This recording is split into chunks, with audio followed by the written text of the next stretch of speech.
Hello there and welcome.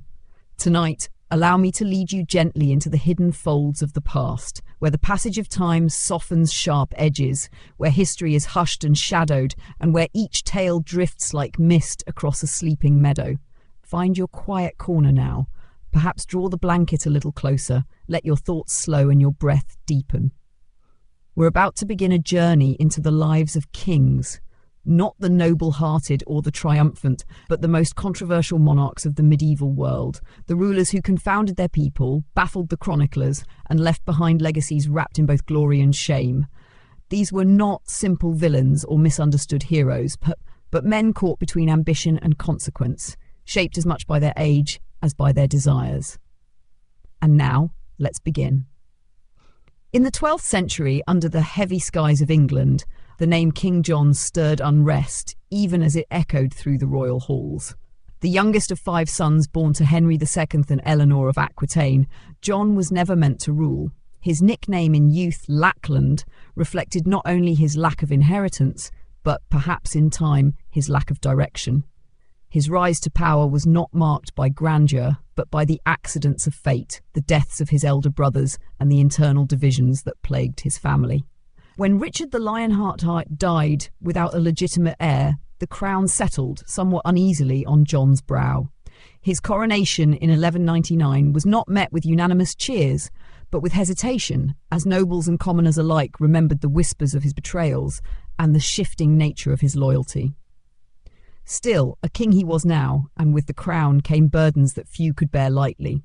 John's rule unfolded like a tapestry of constant struggle, against his barons, his enemies abroad, and even the church. One of his earliest missteps was the loss of Normandy, a jewel of the Angevin Empire, wrested from him by the ambitious and cunning Philip II of France. John's failure to defend his continental territories cost him dearly, not only in land but in the trust of those who followed him. He was seen as weak, indecisive, and incapable of wielding the sword of kingship with any sense of honour. Yet it wasn't just his military failures that painted John in shadowed hues. His conflicts with Pope Innocent III revealed another side of his character, one of stubborn pride and reckless defiance. When the Archbishop of Canterbury died, John rejected the Pope's chosen successor, triggering a dramatic standoff. The Church retaliated with an interdict, halting all religious services in England, plunging the kingdom into spiritual isolation. For years, the bells were silent, the altars untouched, and the dead buried without rites. It was during this time that stories of John's cruelty began to take deeper root. Accounts both whispered and written told of unjust taxes, cruel imprisonments, and abuses of power. Chroniclers accused him of lechery and greed, and while the truth often lay hidden beneath layers of political bias, the image that emerged was one of a king more feared than loved. In 1215, the resentment of the barons reached a breaking point. Tired of broken promises and burdensome demands, they rose in revolt, forcing John to the negotiation table.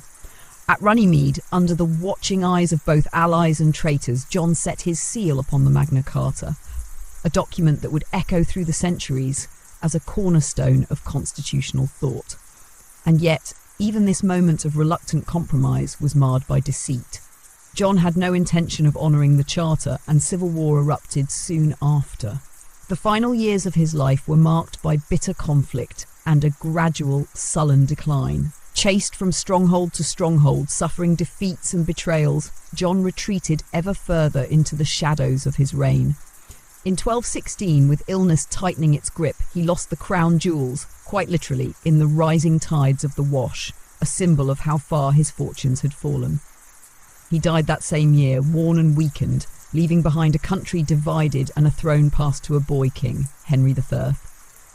Even in death, John inspired little mourning. The chroniclers did not spare him. Matthew Paris, the monk and historian, would later write that hell is too good for a man so foul. But was John truly so monstrous, or was he perhaps simply a man shaped by a time of chaos, mistrust and fragile alliances? The truth is elusive, hidden behind the veils of time, where rumour becomes fact and fact becomes legend. As the firelight fades and the chamber quiets, the tale of King John lingers in the stillness, a story of a man who wore a crown heavy with doubt, whose rule divided a nation and whose legacy remains one of the most contested in medieval history. Now, let the silence settle once more, and rest, if you will, beneath the distant echoes of a troubled king's footsteps. In the cold heart of the 13th century, far from England's troubled shores, another king ruled with a presence no less haunting. Frederick II of the Holy Roman Empire. Born in 1194, the child of the powerful House of Hohenstaufen and a Sicilian queen, Frederick's bloodline was tangled with prestige and expectation. He was crowned King of Germany while still an infant and would later wear the imperial crown with an intelligence and complexity that baffled his contemporaries. Yet his reign, like a tapestry woven from both light and dark threads, remains one of the most fiercely debated in medieval memory. To his admirers, Frederick was a marvel of reason and refinement, a scholar king fluent in Arabic, Greek, Latin and Italian, a patron of science and poetry, and a builder of grand cities and laws. He walked among astronomers and philosophers, corresponded with Muslim leaders, and surrounded himself with minds that shaped the knowledge of his age. Yet to his enemies, particularly the papacy, Frederick was the Antichrist, a ruler who defied not only tradition but sacred authority, whose charisma masked a deep and unyielding contempt for the church. It was his relationship with the papacy that would colour much of his reign in controversy. At first there had been hope. Upon becoming emperor in 1220, Frederick made concessions to Pope Honorius III, promising to lead a crusade to the Holy Land. But years passed, delays mounted. Frederick cited unrest in Italy, illness and politics as reasons for postponement, and the Pope's patience waned. When at last he sailed eastward in 1227, he was struck with illness and turned back. The new Pope, Gregory X, furious at what he perceived as further deceit, excommunicated Frederick. But it was the emperor's next act that would stun all of Christendom. In 1228, despite being excommunicated, Frederick launched his crusade. He arrived in Jerusalem not with legions of knights but with diplomacy. While other rulers spilled blood in sieges and slaughter, Frederick negotiated with Sultan al-Kamil of Egypt, securing Christian control over Jerusalem, Bethlehem and Nazareth through treaty, without shedding a single drop of blood. It was, on the surface, a triumph, but in the eyes of the papacy, it was a scandal. A king outside the church's grace had dared to crown himself in the Church of the Holy Sepulchre to rule Jerusalem without papal blessing. When he returned to Europe, he found himself at war, not with Saracens, but with the Pope. Excommunication had become more than a curse. It was a weapon, wielded with increasing fury. Gregory declared Frederick unfit to rule, inciting rebellions among the Italian cities and even inviting foreign princes to consider the imperial crown. Frederick, however, was undeterred. He wrote with scathing clarity, denouncing papal corruption, likening the Pope to the beast of Revelation, and championing the authority of the state over the church. To his supporters, he was a visionary. To his foes, he was the enemy of Christendom. Beneath this grand conflict, Frederick governed with a sharp, often unyielding hand. In Sicily, his laws reshaped governance, clear codes that curbed feudal anarchy and established royal justice. He taxed the nobility, regulated trade, and enforced his authority over rebellious cities. His court in Palermo became a centre of culture, where Christian, Muslim, and Jewish scholars debated under the same vaulted ceilings. He encouraged medicine, natural science, and literature, founding the University of Naples and sponsoring translations of classical works. Yet not all flourished under his gaze. Frederick's policies often alienated the church and nobility alike. His preference for centralised power led to frequent revolts. He ruled as an emperor of contradiction, as tolerant as he was absolute, as curious as he was ruthless. In the eyes of the church, such qualities were not virtues but threats. His reign was a challenge not only to papal supremacy, but to the very notion of divine order. As his life wore on, the weight of unending conflict began to wear even on Frederick's formidable resolve. He faced uprisings in Germany, war with northern Italian cities, and renewed condemnations from successive popes. In 1245, Pope Innocent IV went so far as to declare him deposed, a move without precedent, as no pope had ever formally declared an emperor unfit to rule. Frederick responded not with surrender, but with war, besieging papal cities, imprisoning bishops, and continuing to rule with unshaken authority. The final years of his reign were ones of exhaustion and suspicion. Disease ravaged his army, allies turned uncertain, he suffered the death of his son Henry, followed by betrayal and conflict within his own family, and still he fought. When death came in 1250, it found him not broken but weary. He died in southern Italy, surrounded by scholars and advisors, leaving behind a realm divided and an empire soon to fracture. But death did not still the debates. The memory of Frederick II lived on in chronicles, sermons, and legends. Some claimed he had merely vanished and would return in glory. Others condemned him to eternal damnation. He was remembered as the Stupa Mundi, the wonder of the world, and as the heretic who challenged heaven itself. His sarcophagus, carved from red porphyry, lies in Palermo's cathedral to this day, massive and unyielding, a silent witness to a life that defied simplicity. And as the night deepens, one might imagine the flicker of candlelight playing across his stone brow, caught between genius and arrogance, belief and defiance, an emperor whose shadow stretches far beyond the centuries he ruled. In the shadowed courts of France, where incense curled softly beneath vaulted ceilings and whispers moved more swiftly than swords, a young king once ascended, cloaked not in wisdom but in suspicion. His name was Philip IV, later called Philip the Fair, and though his reign shimmered with the outward calm of a well-ordered kingdom, beneath it swirled undercurrents of control, ambition, and betrayal. His legacy would rise like stone and crumble like ash, leaving behind one of the most chilling episodes of medieval monarchy. Born in 1268, Philip inherited the throne in his youth and quickly grew into a man of solemn bearing. He was tall, reserved, and rarely given to open displays of emotion. Chroniclers described him as distant, even cold, with pale features that concealed more than they revealed. Yet within that quiet exterior lay a mind of relentless focus, calculating, patient, and unforgiving. His court was orderly, his administration efficient, and his grip on power absolute. Under Philip, the French monarchy expanded its authority, reaching deep into every parish, coin, and courtroom. But it was his war with the papacy and his actions against the Knights Templar that would immortalise his rule in darkness. Tensions with the church began over matters of taxation. Philip, seeking to fund his wars and growing government, taxed the French clergy, a move condemned by Pope Boniface VIII. The Pope responded with proclamations asserting papal supremacy over secular rulers. Philip countered with defiance. The dispute escalated quickly. In 1303, the king's men, including the ruthless Guillaume de Nogaret, invaded the papal residence at Anagni, capturing and striking the aging pope. Though Boniface was later rescued, he died soon after, his spirit shattered by the insult. Philip's audacity stunned Europe. A king had laid hands on the Vicar of Christ. Yet rather than face condemnation, Philip used diplomacy and pressure to ensure a compliant successor was elected. Clement V, a Frenchman, who would move the papal court to Avignon, marking the beginning of the so-called Babylonian captivity of the church. With the papacy now within arm's reach, Philip turned his attention to another great power, the Knights Templar. The Templars, forged in the heat of the Crusades, had grown into a formidable order of warrior monks. They held lands, castles, and, most concerning to Philip, wealth. Their banking network spanned Europe, and their independence from royal authority made them a kingdom within a kingdom. Philip, burdened by debts and suspicious of the order's secrecy, saw both a threat and an opportunity. On Friday, the 13th of October 1307, Philip struck.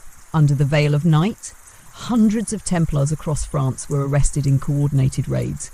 The charges were damning and bizarre: heresy, idolatry, sodomy, and spitting upon the cross. Interrogations followed, laced with torture and fear. Many confessed, some truthfully, others merely to end their agony. Among them was Grand Master Jacques de Molay, who, under duress, admitted guilt, only to later recant with fire in his eyes. The arrests shocked Christendom. How could such devout warriors, protectors of pilgrims, defenders of the Holy Land, fall so completely from grace? The answer lay less in the truth of the charges and more in the methodical hand of Philip, who used fear, legal manipulation, and political pressure to erase the order's legacy. In 1312, under immense pressure from the French crown, Pope Clement officially dissolved the Templars. But for Philip, even that was not enough. In 1314, Jacques de Molay and other senior Templar leaders were brought forth for final judgment. When de Molay boldly retracted his earlier confession and proclaimed the innocence of his brethren, Philip ordered that he be burned alive on an island in the Seine. As the flames consumed him, legend claims de Molay cried out, summoning both Pope and King to answer before God within the year. And so they did. Clement died within a month, and Philip not long after, collapsing during a hunting expedition at the age of 46. In the centuries that followed, Philip's reputation has remained a study in contrast. On one hand, he was a monarch who strengthened France's administration, reformed its finances, and laid the groundwork for centralised monarchy. He built a legal system that would shape the nation for generations. On the other hand, he was a man who silenced opponents not through debate, but with dungeons and fire. His calm exterior masked a will as hard as iron, one that crushed dissent with quiet efficiency. To his contemporaries, Philip was feared more than loved, respected more than admired. Even in the long shadows of Notre Dame, where kings prayed and peasants wept, his name was often spoken with caution. The echoes of burning flesh, the cries of broken brothers, and the silenced resistance of popes trailed his memory like the hem of a heavy cloak. Perhaps that is the paradox of power, that even when cloaked in order and law, it can carry the scent of smoke and the sound of chains. Philip the Fair, ruler of France, left behind a kingdom more centralised and controlled than it had ever been, and a trail of ashes that no rain could wash away. As the 13th century gave way to the 14th, the wind turned colder over the kingdoms of Europe. Borders shifted, thrones trembled, and in the realm of Castile, a land of high plains, fortified towns, and stone cathedrals, a king rose whose legacy would come to be spoken of in whispers and judgment. His name was Pedro of Castile, though time would come to remember him more often as Pedro the Cruel. Born in 1334 to Alfonso VIII and his mistress Leonor de Guzman, Pedro entered the world already caught between legitimacy and scandal. When Alfonso's lawful wife, Queen Maria of Portugal, demanded her due, it was not Pedro who suffered, but his mother. Leonor was imprisoned and later executed at the Queen's behest. This act of violence, one that tore the boy's family asunder, would leave its quiet mark, shaping a king who would forever struggle between mercy and vengeance. Pedro ascended the throne in 1350 at just 16 years old, still reeling from the sudden death of his father from the plague. At first, the court placed hope in him, a young, handsome monarch with a sharp mind and a taste for poetry, hunting, and courtly ritual. But even in his early reign, the seeds of unrest sprouted. The nobility, long emboldened by privileges and land, bristled under the young king's efforts to centralise power. Pedro, for all his youth, had no intention of being ruled by his lords. The years that followed would be marked by betrayals, bloodshed, and civil war, a kingdom gradually unravelling under the weight of family feuds and political vendettas. Much of the conflict stemmed from Pedro's half-brother, Enrique of Trastamara, the illegitimate son of Alfonso V by another mistress. Enrique, ambitious and shrewd, gathered disaffected nobles and foreign allies, presenting himself as a champion of order against what he called Pedro's tyranny. Pedro, in response, ruled with increasing ruthlessness. Ministers were executed without trial. Suspected traitors were imprisoned or slain. When a noble house rose against him, he would not only punish the ringleaders, but extinguish entire lineages. One chilling example lay in the massacre of the prominent Guzman family. Former allies turned enemies who were slaughtered by royal decree.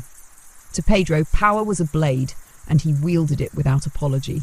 Yet, amid the chaos, Pedro showed flashes of complexity that troubled the edges of his darkened portrait. He was a staunch defender of royal authority and strove to bring a semblance of law to a realm long dominated by noble anarchy.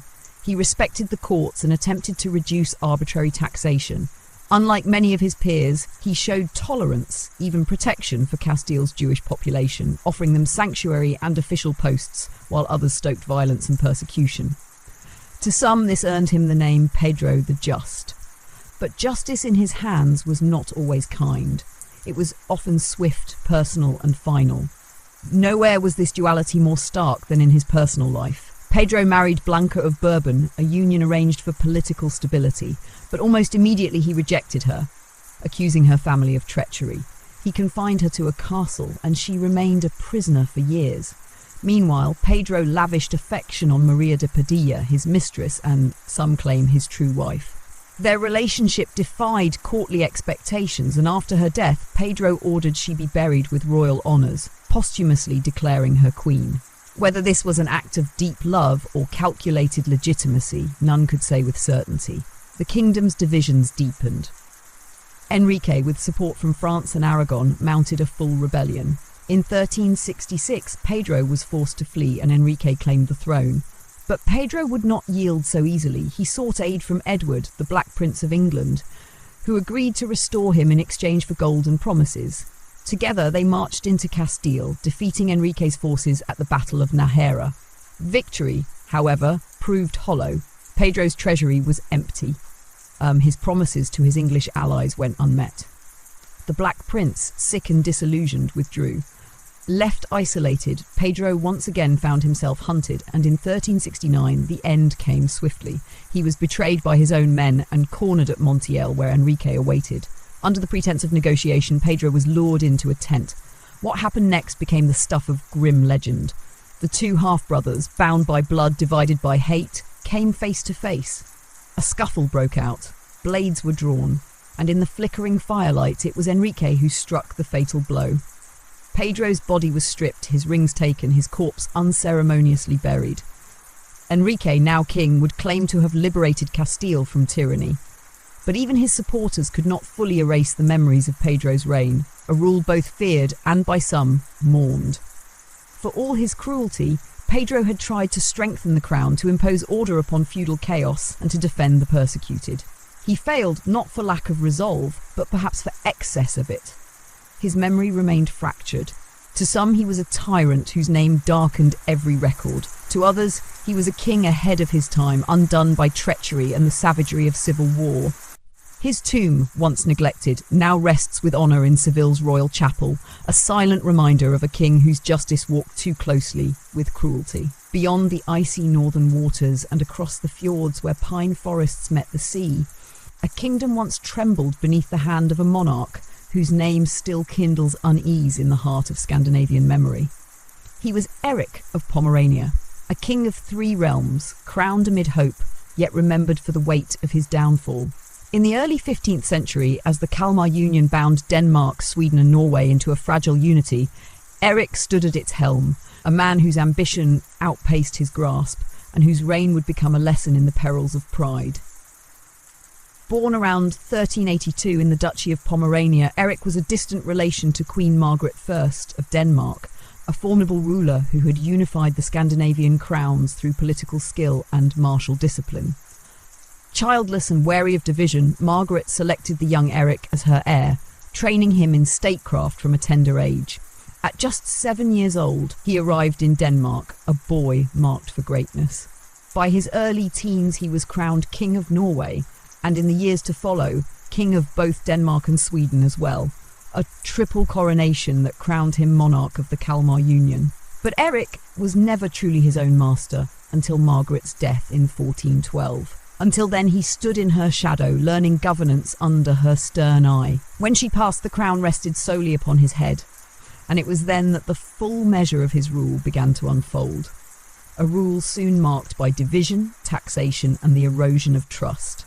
Eric possessed a keen intelligence, a deep sense of royal dignity, and a firm belief in his divine right to rule. Yet where Margaret had tempered her power with negotiation, Eric wielded it with an unyielding hand. His policies, especially his attempts to centralise authority across the 3 kingdoms, alienated the Swedish and Norwegian nobilities. In Denmark too, discontent festered as trade suffered under his decisions. Chief among these was the infamous sound dues, a toll imposed on ships passing through the Øresund, the narrow strait between Denmark and Sweden. By taxing maritime traffic through this vital artery, Eric sought to enrich the Danish crown and fund his ambitious court. But the tolls crippled commerce and angered the Hanseatic League, a powerful alliance of merchant cities whose ships formed the lifeblood of Baltic trade. The merchants retaliated, Trade slowed, alliances frayed, and economic hardship settled over the realm like a heavy fog. To make matters worse, Eric launched a prolonged and costly conflict with the Counts of Holstein over the Duchy of Schleswig, dragging his kingdoms into years of warfare that yielded little and cost much. The war sapped the treasury, strained the nobility, and left peasant communities reeling under the weight of levies and loss. Yet Eric remained aloof, isolated within the fortified walls of his court at Copenhagen and his lavishly constructed castle at Kronborg. He surrounded himself with foreign advisors, neglected the council of local magnates, and ruled as if by decree rather than consensus. Slowly but steadily, the cords that bound the Kalmar Union began to fray. In Sweden, rebellion smouldered. The peasantry rose in protest against Eric's governors, and noble families began aligning against the crown. In 1434, a full revolt erupted, led by the minor Engelbrektsson, a name that would ring like thunder across the Swedish highlands. Eric's grip on the country weakened as province after province broke from royal control. Norway too grew restless.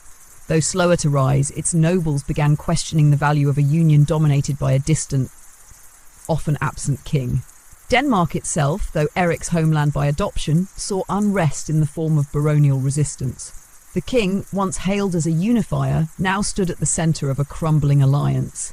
In the face of rebellion, Eric responded not with diplomacy but retreat. He withdrew more and more from direct governance, often spending long periods on the island of Gotland, ruling in name while the mainland drifted into chaos. His detachment became the mark of his later reign, a king who had grown weary of his crowns yet refused to release them. By 1439, the pressure could no longer be resisted. The Danish nobility, with support from the Swedes and Norwegians, deposed Eric in favour of his nephew, Christopher of Bavaria. The triple crown was torn from his brow. Eric, once the child king of the north, now found himself a monarch without a throne. Yet his story did not end in exile. He returned to Gotland, where, remarkably, he set himself up as something of a pirate king. From the rocky harbours of Visby, he harried merchant ships, raided coastlines, and continued to vex the Hanseatic League that had opposed him for decades. It was a strange twilight for a fallen monarch, living in defiance, neither entirely cast out nor fully reconciled. Eventually, even this strange sovereignty faded. Eric withdrew to Pomerania, his birthplace, where he lived out his final years far from the courts and council chambers that had once echoed with his commands. He died in 1459, aged and forgotten, his crowns long since passed to others. And yet the Kalmar Union would persist, reshaped, reimagined, but never again as it had been under the rule of Eric. His reign had revealed the perils of centralised ambition in a land of fiercely independent realms. He was not hated with the venom reserved for tyrants, nor revered as a noble king. Rather, he was remembered with a kind of weary regret, a man whose silence proved more divisive than his voice, and whose withdrawal undid the legacy his youth had once promised. Beneath the golden domes and winding streets of 15th century Constantinople, as empires groaned under their own weight and faiths collided like drifting continents, a young sultan rose with fire in his eyes and the world at his feet. His name was Mehmed II, later known as Mehmed the Conqueror, a title etched into stone and blood. And though his legacy would be enshrined in architecture, literature and law, it was also marked by the deep tremors of controversy, for he was both a builder and a breaker, both scholar and storm. Born in 1432 to Sultan Murad II and Huma Hatun, a concubine of uncertain origin, Mehmed entered the world as a prince of vast inheritance and even vaster expectations. The Ottoman Empire, still in its formative shape, stretched across Anatolia and the Balkans, but the jewel long sought, the old capital of Eastern Rome, Constantinople, remained defiantly beyond its grasp. For centuries, it had stood as a bastion of Christian legacy and Byzantine endurance, its triple walls resisting sieges that had broken lesser cities. Mehmed's early years were shaped by restless transitions. His father twice abdicated and twice reclaimed the throne, frustrated by internal rebellions and European threats. Mehmed briefly ruled as a teenager, during which time he faced a humiliating siege and loss, only to be reinstalled as sultan at age 19 upon his father's final death. He returned to power with a mind sharpened by adversity and a singular vision. the conquest of Constantinople. The city by then was a shadow of its former self, weakened, surrounded, and clinging to echoes of imperial grandeur. Yet it still held immense symbolic and strategic value. For Mehmed, capturing it was not simply a military ambition, but a divine destiny.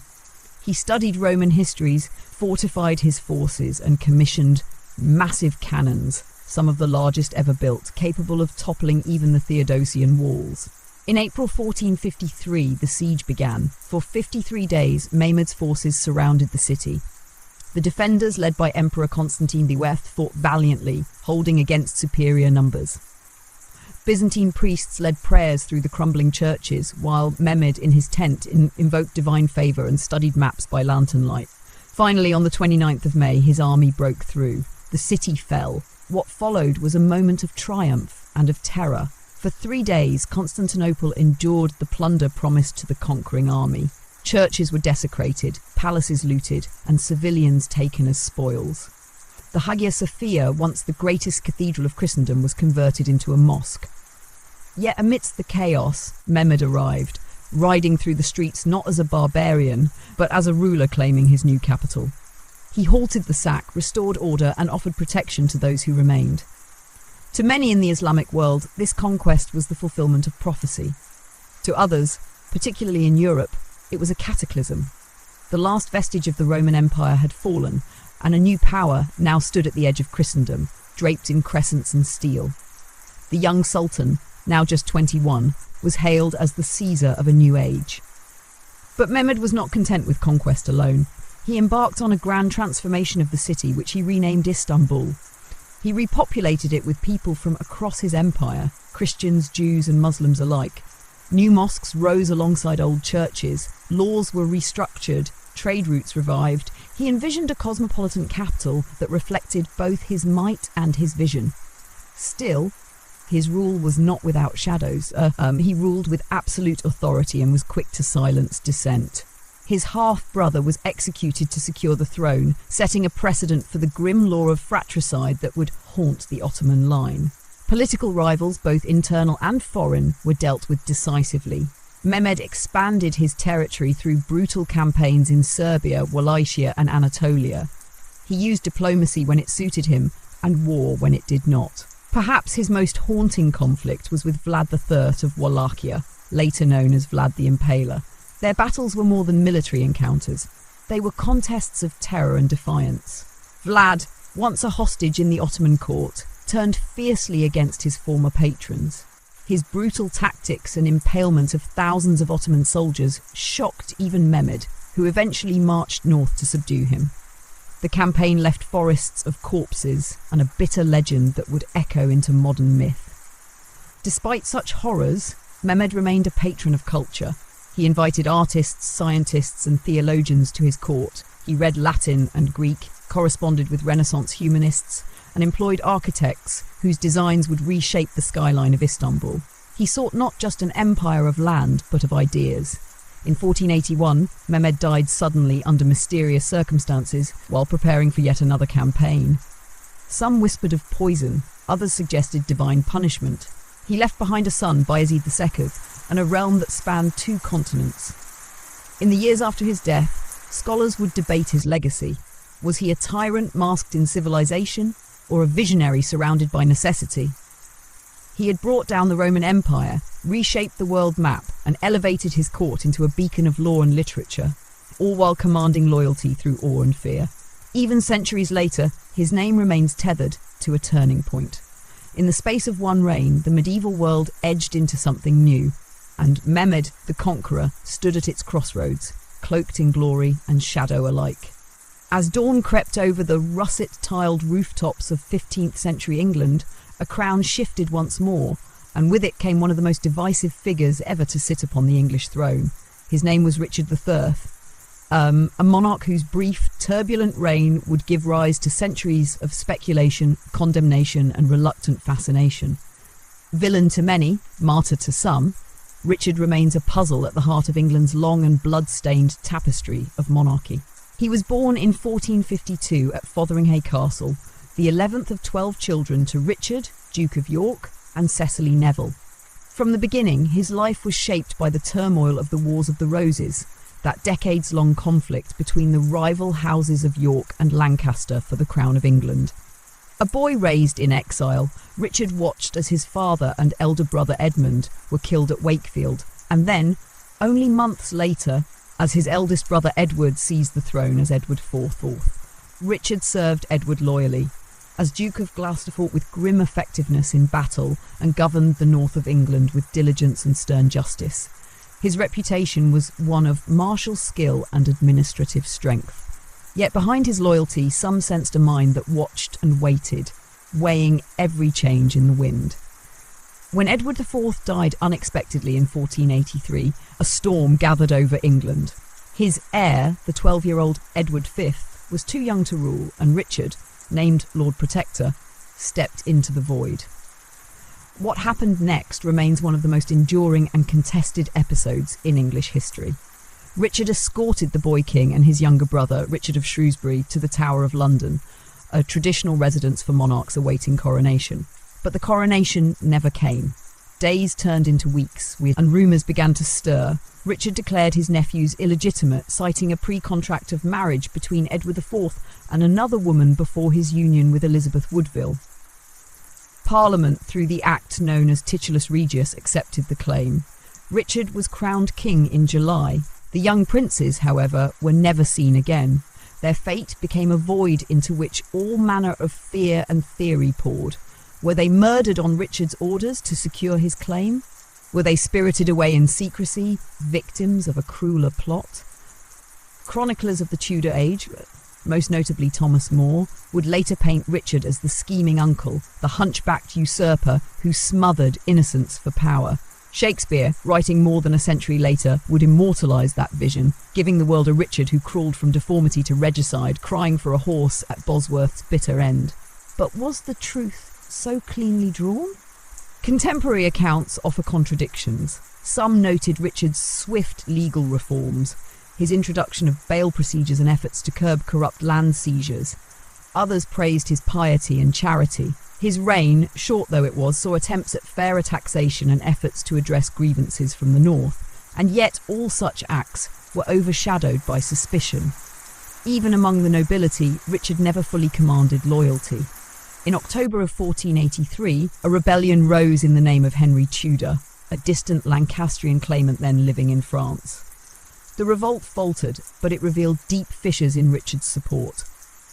By 1485, Henry crossed the Channel with a modest force, landing at Milford Haven and marching inland. The two armies met on the fields near Market Bosworth. Richard, wearing his crown into battle, fought with the fury of a man who understood what loss truly meant. He led a cavalry charge directly at Henry, seeking to end the fight with a single blow. But his allies, notably Lord Stanley, turned against him at the last moment.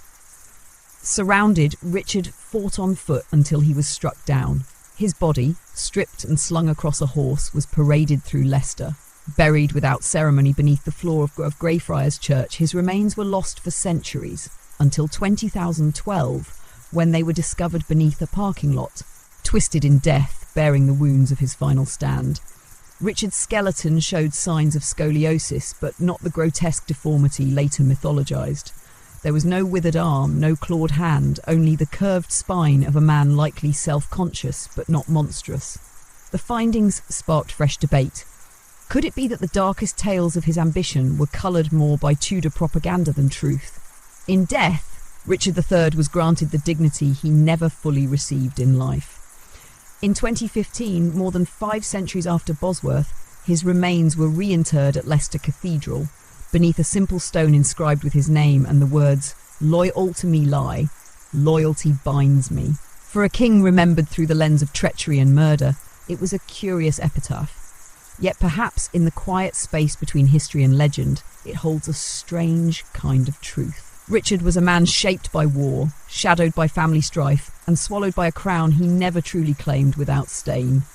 Whether villain, victim, or something more elusive, he remains the last English king to die in battle, and perhaps the most controversial of all who ever wore the crown. In the heart of 15th century Wallachia, where dark forests crept toward the horizon and snow-fed rivers carved deep veins through the land, a figure emerged whose very name would echo in nightmares and legends alike. Vlad III, known to his people as Vlad Tepes or Vlad the Impaler, and to the world as the historical root of Count Dracula, remains one of the most unsettling rulers of the medieval era. To some, he was a hero of Christian resistance. To others, a blood-soaked tyrant who ruled by terror. He was born around 1431 in Transylvania, the second son of Vlad II Dracul, a member of the Order of the Dragon, a chivalric order sworn to defend Christianity against the encroaching power of the Ottoman Empire. It was from this affiliation that the family name Draculaea originated, the son of the dragon. Vlad's early life was shaped by betrayal and shifting allegiances. As a child, he and his younger brother Radu were taken as hostages by the Ottoman court, a political move intended to ensure their father's obedience. In Edirne, Vlad grew up among the marble halls and fragrant gardens of the Ottoman elite, learning their language, their customs and their tactics. But it was not a childhood of comfort. Isolated from his homeland and witnessing the execution of other hostages, Vlad formed a deep mistrust of his captors. While Radu adapted, even thriving, Vlad stewed in silence, sharpening his hatred into resolve. When he returned to Wallachia in the late 1440s, he found a land torn by factionalism and foreign influence. His father had been assassinated, his elder brother had been buried alive. The throne passed hands repeatedly between boyars, foreign-backed pretenders and rival kin. Vlad clawed his way to power not once, but multiple times, each reign marked by bloodshed, consolidation and vengeance. His most infamous period of rule began in 1456, when he secured the throne with the support of Hungary's king Matthias Corvinus. From the moment he assumed power, Vlad began a ruthless campaign to restore central authority and punish those he deemed corrupt or disloyal. His preferred method of execution, impalement, became a symbol of his rule. The sharpened stake, angled and set upright, was not merely an instrument of death, but a public spectacle of pain, designed to inspire horror. He targeted the powerful boyar class first, accusing them of treachery and disloyalty.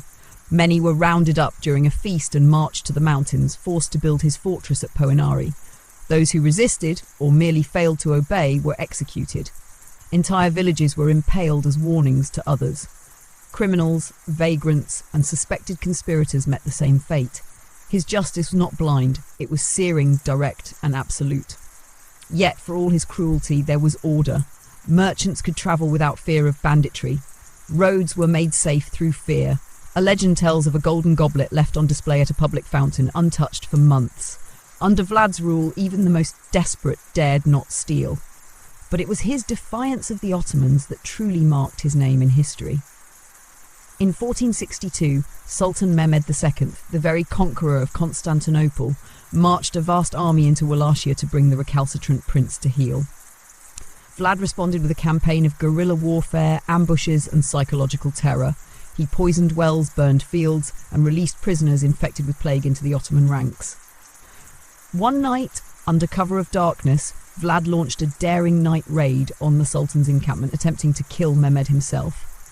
Though the attempt failed, it sowed chaos. And then, as the Ottomans advanced toward the capital of Targovishte, they were met by a field of corpses, thousands of impaled prisoners, arrayed in rows stretching for miles.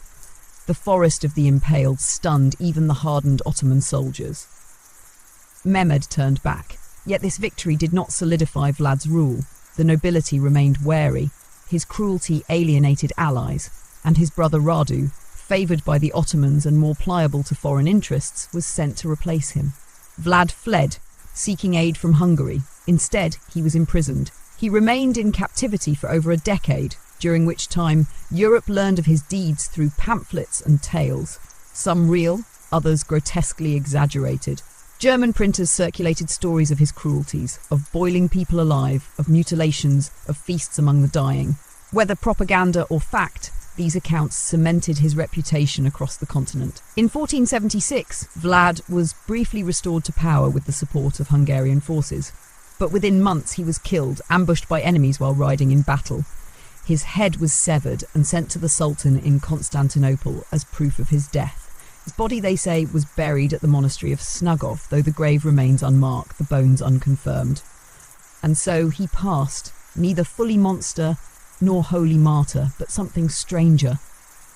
In Wallachia, he was remembered by some as a hero who defended Christian lands from Muslim conquest, a prince who brought order to chaos. In Western Europe, he was feared and reviled, his name becoming legend. And in the centuries to follow, that legend would take new form, filtered through Gothic fiction, blood lore, and the pages of Bram Stoker's pen, until Vlad, the Prince of Pain, became Dracula, the Immortal. But in the cold archives of medieval memory, the man still lingers. His life written in contradictions, his deeds carved into the hills and forests of a land where justice once came on a sharpened stake. In the low-lying swamps and fertile fields of Renaissance Italy, where cities bloomed like carved gemstones and ambitions sharpened behind every curtain, a different kind of king ruled. Not over a kingdom in the traditional sense, but over a patchwork of dominions, princely titles and papal claims. This was Cesare Borgia, son of a pope, master of intrigue, and the living embodiment of political ruthlessness. Though he never wore a royal crown, his brief and storm-laced career made him a prince of controversy in the truest sense, one whose life blurred the line between secular power and spiritual corruption.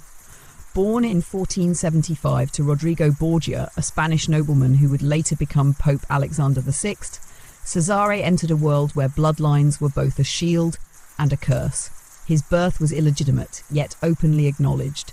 At an early age, he was placed on a trajectory toward the church, appointed bishop at 15 and cardinal by 18, not from piety or calling, but because it served the family's ambitions. The Borgias, a name now draped in scandal, were not so unusual in their time. Italy in the late 15th century was a land of shifting alliances and fractured states. Florence, Milan, Venice, the Papal States, and the Kingdom of Naples jostled for dominance, often using warfare, marriage, and murder in equal measure. Yet even in this treacherous garden of power, the Borgias stood apart. Their appetite for control, their flagrant nepotism, and their political cunning drew both admiration and disgust. Cesare's role in the church, however, was not to last. His heart lay elsewhere, not in robes and incense, but in armour and command. When his brother Juan, the favoured military heir, was found murdered under suspicious circumstances, whispers pointed towards Cesare. Whether true or not, the death cleared his path. In 1498, Cesare renounced his cardinalate, becoming the first man in history to leave the College of Cardinals by papal dispensation. In return, he was granted the title Duke of Valentinois by the King of France, a title that earned him the nickname Il Valentino. Thus began his short but thunderous reign of conquest. Backed by French troops and papal gold, Cesare launched a brutal campaign across central Italy. Towns fell one after another. Romagna, Urbino, Pesaro, these once independent city-states were brought under his banner. He ruled through a mixture of fear and strategy, appointing able administrators and reforming corrupt systems, even as he eliminated enemies with chilling precision. Nowhere was this duality clearer than in his relationship with Ramiro de Lorca, his ruthless governor in the Romagna. Ramiro enforced Cesare's rule with iron discipline, crushing rebellion and silencing dissent. But when public resentment mounted, Cesare had him executed, publicly and without warning, his body displayed in the town square as a warning and a gift of justice to the people.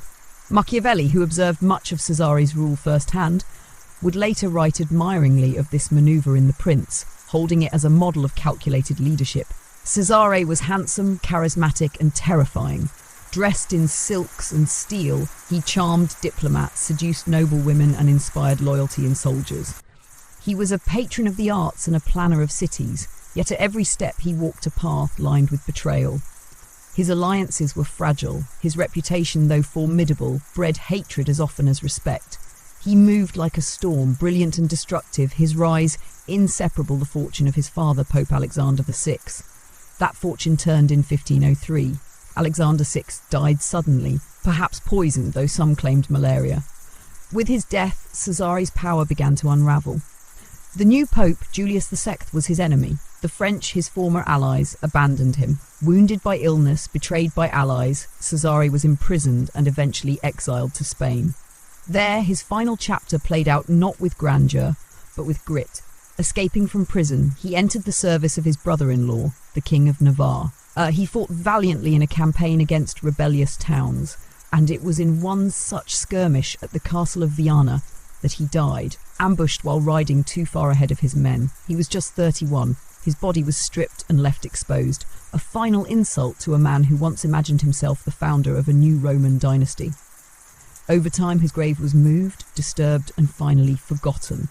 Today, he lies beneath the paving stones of a small Spanish church, a quiet resting place for a man whose life once shook the foundations of Italy.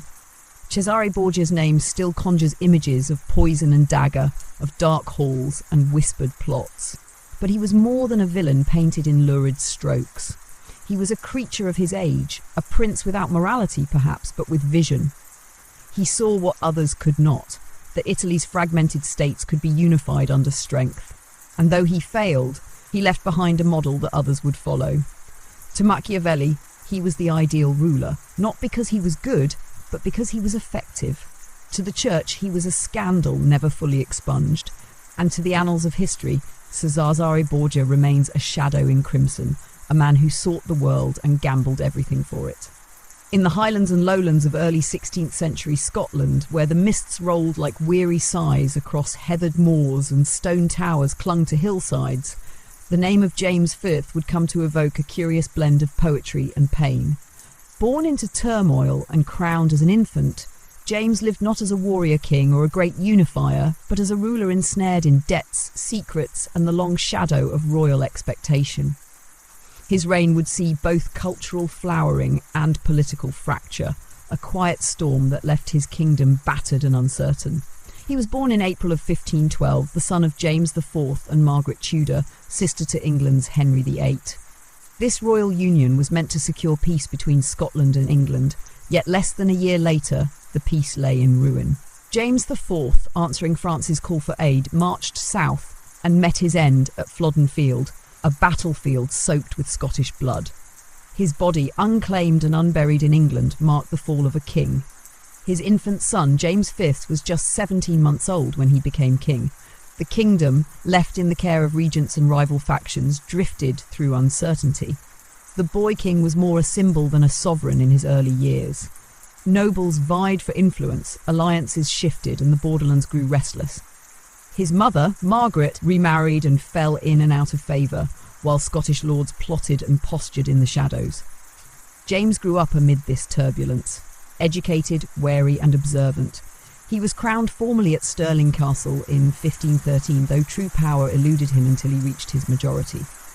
By the early 1530s, James began to assert himself, not with grand declarations, but with quiet force. He expanded royal authority through the Justice Ayers, travelling courts that brought law to distant shires. He cracked down on rebellious clans, built new royal palaces, and fostered music, poetry, and architecture. Under his patronage, the arts flourished. French, Latin, and Scots were spoken in his court. He was a musician, a reader, a man of thoughtful countenance, and yet his reign bore the weight of hidden strain. The crown was nearly bankrupt, drained by past wars and the cost of patronage. To replenish it, James turned to strategies that bred resentment. He seized church lands and levied heavy taxes. He demanded loyalty, but offered little compromise. Nobles who resisted were summoned, tried, and sometimes executed. While he never ruled as a tyrant, his justice could be swift and absolute, often cloaked in ceremony but edged with fear. His relations with the church were complex. A devout Catholic, James resisted the growing tide of Protestantism flowing in from Germany and England. Reformers like Patrick Hamilton and George Wishart found no sanctuary in his realm. Hamilton was burned at the stake in 1528, and others followed, their cries echoing through smoky squares. James saw in reform not renewal, but rebellion, a threat to the crown's sacred foundation. His personal life, too, was marked by quiet controversy. Before marriage, he fathered several illegitimate children, including James Stuart, later Earl of Moray, but withheld them from succession. He eventually married Madeleine of Valois, a delicate daughter of the French king, in a union designed to reaffirm the old alliance. Yet the young queen, frail and ill from the voyage, died within months of arriving in Scotland. Her passing left James devastated. He remarried quickly to Mary of Guise, a strong-willed French noblewoman who would later rule as regent for their daughter, Mary, Queen of Scots. James's later years were clouded by conflict. Tensions with England flared, stoked by Henry VIII's break with Rome and his increasingly aggressive stance towards Scotland. Henry urged James to join him in rejecting the Pope, offering alliance through reformation. But James refused. Whether out of conviction or calculation, he clung to Catholicism and turned once again to France for support. The conflict erupted in 1542 when skirmishes along the border turned into full-scale confrontations. James, though not a brilliant general, led his forces in person, but his campaign faltered. At the Battle of Solway Moss, his army suffered a humiliating defeat. James, already ill, returned to Falkland Palace, his health rapidly failing. In the twilight of that bitter year, news arrived that his queen had given birth, a daughter. He lingered just long enough to receive the news. "She came with a lass, and she will end with a lass," he is said to have murmured, a cryptic remark linking his dynasty's fate to a line of female heirs from Margaret to Mary. James Firth died on the 14th of December 1542, aged just 30. His body was laid to rest in the royal vault at Holyrood Abbey, but his legacy remained entangled in the contradictions of his rule. A king who sought peace through strength and faith through control, he had left behind a realm divided between Catholic and Protestant, noble and crown, peace and pride. His daughter Mary would inherit not just the throne, but the fraught burden of dynastic survival. James, the quiet king of judgment and sorrow, faded from memory amid the louder cries of Reformation and Civil War. Yet, in the amber light of Scottish history, his reign remains a hinge between ages, the last breath of medieval kingship before the fires of belief and ambition consumed all that came after. In the pale, sun-washed landscapes of 16th century Hungary, where villages clung to rivers and castles, loomed like worn sentinels over quiet valleys, a name began to darken the pages of history with every retelling. Elizabeth Bathory, the Countess of Chete, stood not as a monarch in the traditional sense, but as a noblewoman of immense wealth and influence. And yet, by the time her long life came to a bitter end, she would be remembered less for her title than for the blood-chilling stories that clung to her name. The Blood Countess, they called her, as the years blurred truth with horror. She was born in 1560 into the powerful Bathory family, whose estates sprawled across the Kingdom of Hungary and whose lineage boasted princes, warriors and bishops. From the start, Elizabeth was a child of privilege, educated in multiple languages, trained in mathematics, and well-versed in classical literature. She was intelligent, strikingly beautiful, and gifted with a sharp, methodical mind. But she also lived in an age where violence was woven into the fabric of noble life, where feuds, executions, and the slow agony of war were not anomalies but customs. At age 15, she married Ferenc Nadasti, a soldier of some renown and another noble scion. Their wedding was a grand affair, a union of dynasties, sealed in stone and ceremony. Together, they resided at Chete Castle, a stark fortress nestled in the hills of present-day Slovakia. Ferenc, often away at war, left the running of the estate to Elizabeth, a task she undertook with precision. She managed hundreds of servants, tended to the affairs of land and law, and acted as judge over minor disputes. Her letters, preserved through the years, reveal a woman of order, influence and clarity. Yet it was after her husband's death in 1604 that the tales began. At first, whispers, then accusations, then a deluge of testimonies that painted a portrait so grim it defied imagination. Over the next 6 years, reports surfaced that peasant girls sent to serve in her court were disappearing. Some said they fell ill, others that they ran away. But as local clergy grew suspicious and complaints mounted, the Hungarian king himself, Matthias II, was forced to act. In 1610, an investigation was launched under the command of György Thurzó, the Palatine of Hungary and once an ally of the Bathories. He descended upon Chete Castle in the dead of winter. What he found, if the accounts are to be believed, horrified even hardened soldiers. Corpses were discovered in the castle's dungeons. Girls, some dead, some barely alive, bore signs of mutilation. Witnesses claimed that Elizabeth had beaten, starved, and tortured her servants. Some spoke of needles, others of branding irons, ice baths, and strangulation. The most grotesque tales alleged that she bathed in blood to preserve her youth, though this detail may have been a later embellishment, fed by folklore and fiction. The testimonies numbered in the hundreds. Some were second-hand, others came from terrified survivors. Her accomplices, 4 servants loyal to her, were arrested, tortured, and executed, their confessions laced with agony and contradiction. But Elizabeth, noble by blood, was never tried in a public court. To expose her in full might have tainted the entire aristocracy, whose power was already waning in a kingdom threatened by Ottoman expansion and internal decay. Instead, she was confined to her castle, walled into a single room with only a small slot through which food could be passed. For 4 years, she lived like this, writing few letters, seeing no one beyond her jailers. In 1614, she died, reportedly in her sleep, her last words simple and unremarkable. She was buried, but her grave was later moved, possibly hidden. Her name became legend, and legend became nightmare. In the centuries since, Elizabeth Bathory's tale has grown monstrous. Some historians have suggested that she was the victim of a political conspiracy, a powerful widow targeted by men who envied her land and status. Others argue that while the bloodbath tales may have been exaggerated, the pattern of abuse and cruelty was too vast to deny. Her case remains one of the most debated in early modern Europe, a collision between documented horror and mythic excess. The image of a noblewoman who murdered for pleasure, or for beauty, appealed to Gothic imaginations. She became the model for vampire lore, a precursor to Stoker's Dracula, a figure reimagined in fiction, opera, and cinema. Yet behind that theatrical mask remains the record of a woman who lived amid war and privilege, who held life and death in her hands, and who, for reasons we may never ever fully understand, allowed her legacy to be written in pain. To some, she was a monster in velvet. To others, a victim of rumour and politics. But to the quiet stones of Château Castle, still standing in ruin under clouds of snow, she was simply the mistress. Long gone, long feared, and never forgotten. Far to the east of the grand courts of France and the embattled highlands of Scotland, where the vast steppes of Eurasia met the soaring heights of the Carpathians, a boy was born beneath a crescent moon. One who would rise to become the iron-fisted founder of Russia's centralized autocracy. Ivan IV of Russia, known to history as even the Terrible, ruled not just with a crown, but with a wrath that seared through the very fabric of his nation. His name, evoked in trembling breath, stands as one of the most infamous in the chronicle of medieval kingship.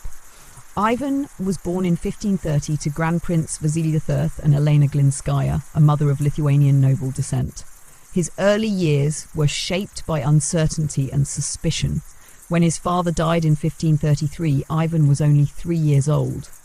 His mother assumed the regency, but her sudden and mysterious death, 5 years later, possibly by poisoning, left the boy alone in the cold marble corridors of the Kremlin, a child surrounded by scheming nobles and watchful eyes. He grew up isolated, both emotionally and physically. Boyars, the powerful aristocratic class, treated him with contempt, using his name to wage private rivalries while he wandered the halls like a forgotten relic. He learned to read early, devouring the Bible and chronicles of past rulers, but beneath that thirst for knowledge lay a growing flame of paranoia. He watched animals tortured in the palace gardens. He threw cats from the Kremlin towers. He saw how power could be wielded and stolen, and he never forgot it. At 16, Ivan stunned the court by declaring himself not just Grand Prince, but Tsar of all the Russias, a term derived from the Roman Caesar, marking a deliberate step beyond local kingship toward a divine and absolute rule. His coronation in 1547 was drenched in ritual and symbolism. Ivan was no longer merely a ruler, he was God's appointed sovereign, above question, beyond mortal comparison. In the first years of his reign, he showed unexpected promise. With the help of a loyal council of reformers, he restructured the military, revised law codes, and called the First Zemsky Sobor, a national assembly that included commoners. He founded printing presses and encouraged education. He married Anastasia Romanovna, a calm and kind presence whose influence softened his edges. But the peace was fragile. In 1560, Anastasia died suddenly, perhaps of illness, perhaps, as Ivan believed, poisoned by the boyars. Her death shattered him. The man who had once shown flashes of compassion descended into suspicion, rage, and obsessive control. He lashed out at his nobles, accusing them of treachery. Torture and executions became instruments of policy. In 1565, Ivan shocked the realm by announcing he would abdicate. After a brief standoff, he agreed to return under a new arrangement. He would rule with unrestricted authority over a portion of the country called the Oprichnina. This was no mere administrative reform. It was a dark mirror of the state, governed not by law but by fear. Ivan's private army, the Oprichniki, dressed in black robes and mounted on black horses, rode across Russia like spectres of judgment. They razed cities, executed entire families, and sowed terror wherever they passed. The most infamous act of this era came in 1570, when Ivan turned on the city of Novgorod, a prosperous centre of commerce and independence. Accusing it of treason, he ordered a purge. The Oprichniki descended upon the city, torturing clergy, drowning citizens in the Volkhov River, and burning neighbourhoods to ash. Thousands died. The air filled with the wails of mothers and the silence of ruined bells. His personal life, too, grew twisted. He married at least 7 times, with most of his wives dying mysteriously or being cast aside. His temper was mercurial. In 1581, in a fit of rage, Ivan struck his own son and heir with a staff, killing him. The scene, immortalised in a haunting painting centuries later, showed a father cradling his dying son, grief and horror frozen on his face. A moment of devastation that seemed to capture the tragedy of his entire reign. By the time of his death in 1584, Ivan had expanded Russia's territory significantly, conquering the Khanates of Kazan and Astrakhan, opening the Volga River to trade, and laying the foundations for the vast Russian Empire to come. But he had also hollowed out the state with purges, driven his people into poverty, and set a precedent for rule by terror. He was buried in the Cathedral of the Archangel in Moscow, his sarcophagus heavy with contradiction. Was he a visionary ruler whose ambitions outpaced his age, or a mad tyrant consumed by ghosts of power and betrayal? The Russia Ivan left behind would spend decades in turmoil, the time of troubles, a period of famine, war, and false czars. Yet even amid the chaos, his name endured, wielded by those who admired his strength or feared his legacy. Ivan the Terrible. Ivan the Formidable, even the Tsar, the boy who grew up forgotten in the Kremlin, became the ruler no one could forget. And in the snow-laden silence of Russian winter, his shadow still drifts beneath onion domes and iron towers, cold as steel and vast as empire. Across the stony ridges and wind-etched plains of early modern France, where monasteries huddled beside rivers and village bells tolled in the mist, a king rose who would be both idolised and scorned. He called himself the Sun King, Louis XIV, and though he is often remembered as the emblem of absolutism, his early reign was shadowed by rebellion, controversy, and the tightening grip of personal control. To understand his controversial place among medieval and early modern monarchs, one must peel back the gilded surface of Versailles and peer into the quiet corners where power bloomed and withered in silence. Louis was born in 1638, the long-awaited heir to Louis XIII and Anne of Austria. His early life was marked not by the stability of royal routine, but by war and uncertainty. The 30 Years' War thundered across Europe, and within France, internal unrest simmered. When his father died in 1643, Louis became king at the age of 4, too young to rule, his kingdom handed into the care of his mother and the Italian-born Cardinal Jules Mazarin. These regents governed in Louis's name, but their policies inflamed the nobility and the people alike. Taxes rose, privileges were challenged, and soon a civil war erupted, the Fronde, a revolt led by nobles and magistrates who sought to curtail the growing power of the crown. For Louis, the Fronde was more than a political crisis. It was a childhood scar. He was forced to flee Paris, endure mockery from rebellious lords, and witness firsthand how fragile a king's throne could be when not secured by fear and loyalty. By the time he assumed full control of the monarchy in 1661, following Mazarin's death, Louis was resolved. Never again would he allow the nobility to rise unchecked. Never again would the court question the sanctity of the crown. He would be king not only by inheritance, but by divine design, a monarch who stood at the centre of all governance, all glory, and all judgment. Louis began to construct a new vision of monarchy, one rooted not in compromise but in presence. He turned Versailles, once a modest hunting lodge, into a palace of breathtaking scale, a monument to royal magnificence. Here, amid its mirrors and chandeliers, its fountains and formal gardens, the king set the rhythm of courtly life. Nobles were required to reside there, where they were watched, flattered, and absorbed into rituals that dulled their ambitions. Attendance became loyalty, proximity became power, and Louis stood at the centre as radiant and untouchable as the sun itself.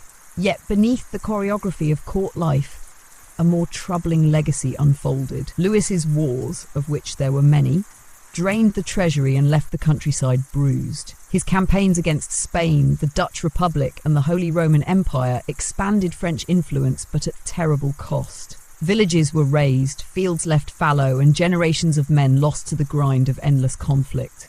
His armies, once symbols of national pride, became instruments of exhaustion. Louis also sought to control faith within his realm. Though he initially tolerated Protestantism, granting some freedom under the Edict of Nantes, he later reversed course. In 1685, he revoked the edict entirely, leading to the persecution and forced conversion of hundreds of thousands of Huguenots, France's Protestant minority.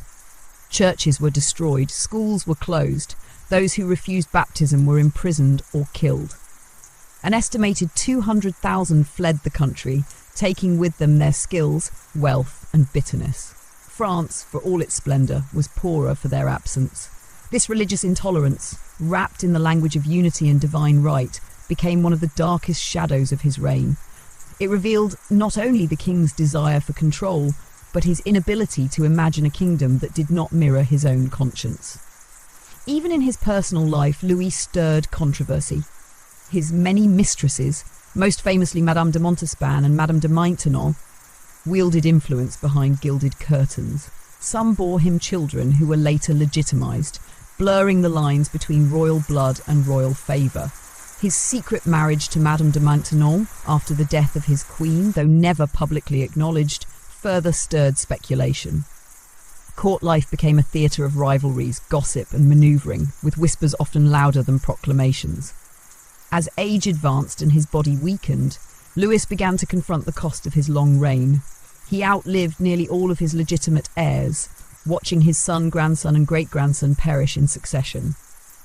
By the time he died in 1715, at the age of 76, he had ruled for 72 years, the longest reign of any monarch in European history at that time.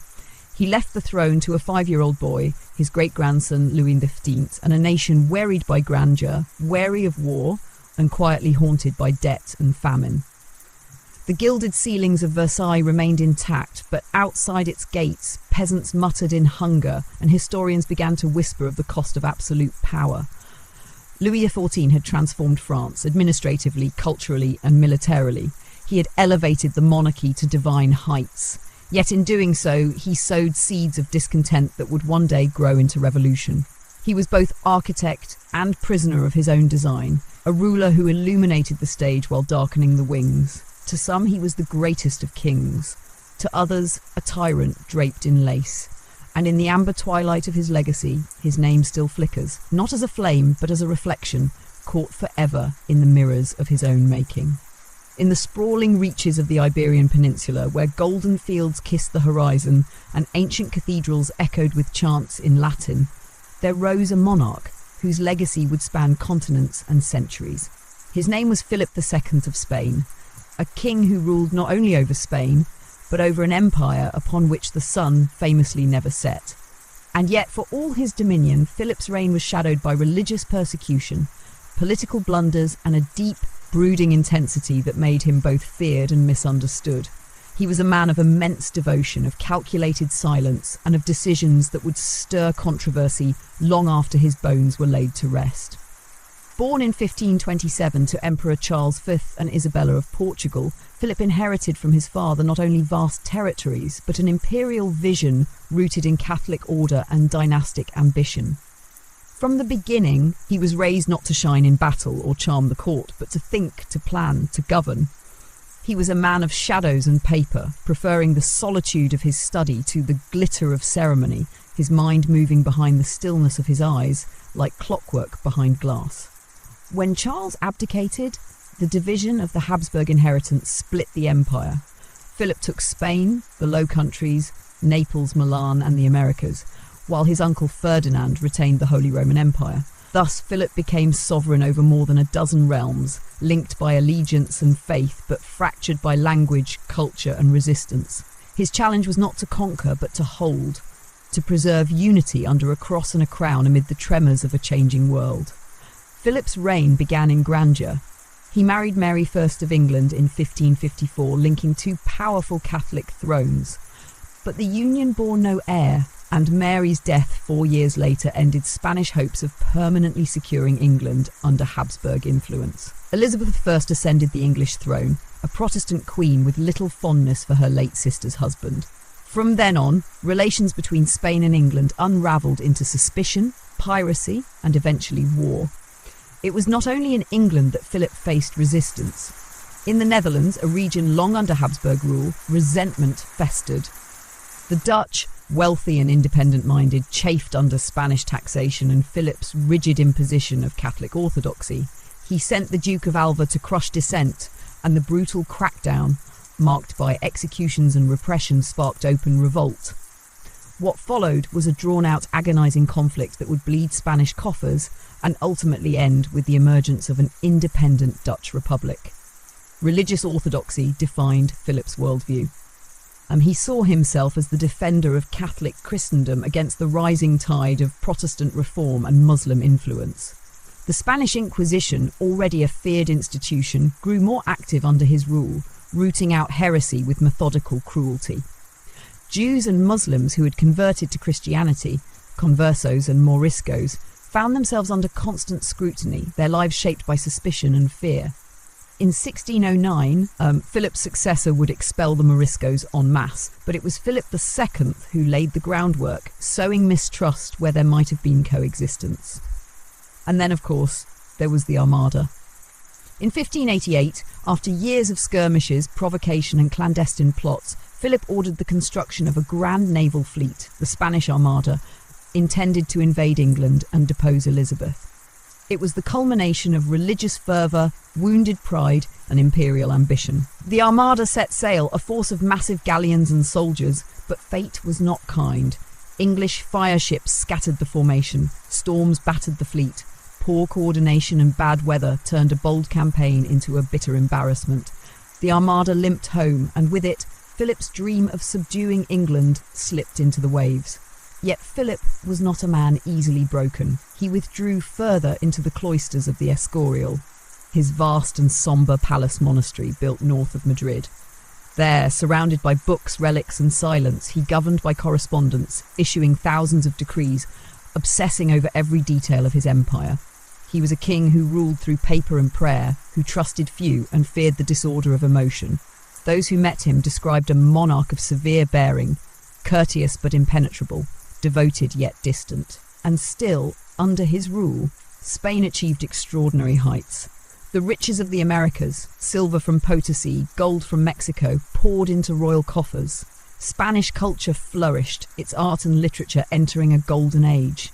Writers like Cervantes and painters like El Greco emerged during his reign. He fortified Spain's presence in the Philippines, named for him, and expanded influence across Asia and the New World.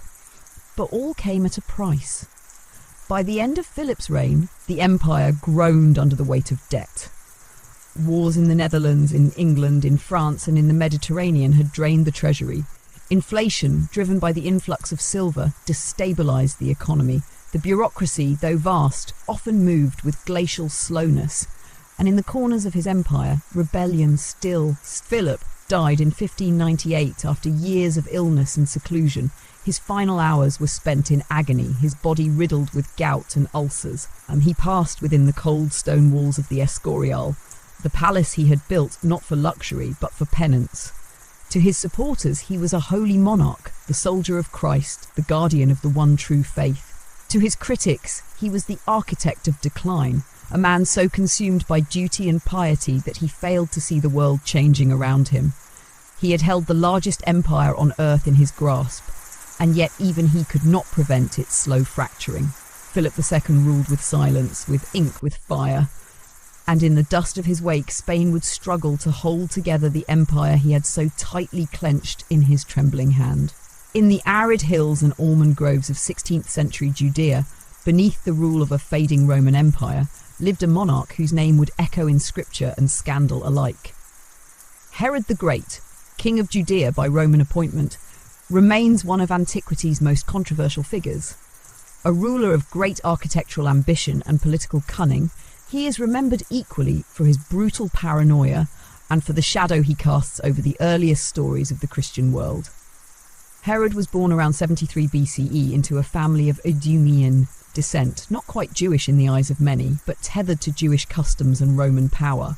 His father, Antipater, had aligned with Julius Caesar during the civil wars, earning the family favour and appointments. Herod was raised in a world of shifting allegiances and blood-bound bargains, where Rome's distant senators could make or unmake kings with a single decree. He came to power during a time of great unrest. The Hasmonean dynasty, once noble, had fallen into infighting. Parthians to the east threatened invasion. Jewish factions splintered under pressure. In 37 BCE, with the backing of Mark Antony and the Roman Senate, Herod was declared king of Judea. He took Jerusalem by force, driving out rivals and establishing his rule amid resistance and war. From the beginning, Herod governed with a duality that would define his legacy. On one hand, he was a master builder, a patron of Hellenistic culture, and a man of grand designs. He rebuilt the Second Temple in Jerusalem with extraordinary splendour, expanding the platform on which it stood and adorning its precincts with marble and gold. He constructed the port city of Caesarea Maritima with its man-made harbour and Roman architecture. He built fortresses at Masada and Herodium, and theatres, aqueducts and markets throughout his territories. But if his hands shaped stone with vision, they also spilled blood with impunity. Herod ruled with intense suspicion. Though nominally Jewish, he was seen by many as a foreign usurper, a puppet of Rome, a tyrant in robes. To secure his power, he married Mariamne, a Hasmonean princess, thus linking himself to the old royal line. Yet he would later order her execution, consumed by jealousy and fear of betrayal. Her mother was soon executed as well. Herod's paranoia grew so acute that he had his own sons strangled, suspecting them of plotting against him. The Roman Emperor Augustus, no stranger to intrigue himself, is said to have remarked, "It is better to be Herod's pig than his son." The jest carried a dark irony. Herod, observing Jewish dietary laws, would not eat pork, but blood ties, even of his own flesh, offered no such protection. The New Testament would add another layer of infamy to Herod's name. In the Gospel of Matthew, he is portrayed as the villain of the Nativity, the king who, upon learning of the birth of Jesus, ordered the massacre of male infants in Bethlehem, hoping to destroy the child prophesied to be king of the Jews. Though historical evidence of this specific event is lacking, it aligns with Herod's known character, a ruler quick to see threat in every shadow, willing to commit atrocities for the sake of security. In his final years, Herod's body mirrored the decay of his mind. He suffered from chronic illness, possibly kidney failure complicated by gangrene and other afflictions. Racked with pain, he became more volatile. Aware that he was hated, he reportedly ordered that upon his death, prominent men from across Judea be executed so that the nation would mourn, even if not for him. Fortunately, this command was not carried out. He died in 4 BCE at Jericho, and his body buried in the mountain fortress of Herodium. His reign passed into the hands of his sons under Roman oversight. His kingdom, once held together by charisma and iron, began to fracture almost immediately. In the centuries that followed, Herod's image would be shaped by his enemies, his victims, and the scriptures. To the Romans, he had been a loyal if difficult client king. To many Jews, a tyrant who desecrated sacred traditions in exchange for power. To Christians, the bitter antagonist of their origin story. Yet, even among his harshest critics, his architectural legacy could not be denied. The western wall of the Temple Mount, still standing in Jerusalem today, is part of the structure he built. The stones he laid continue to hold the weight of memory and reverence, a testament to his vision, even as his name evokes cruelty. Herod the Great ruled with ambition larger than his lands and fear deeper than any fortress. He reshaped Judea's cities, its politics and its place within the empire. But in his quest for permanence, He left behind not peace, but echoes, of footsteps down empty corridors, of whispered threats, of a king who sought to control a world that never truly accepted him. And as history turns its pages, his figure remains etched in the margins, between shadow and light, between crown and blade.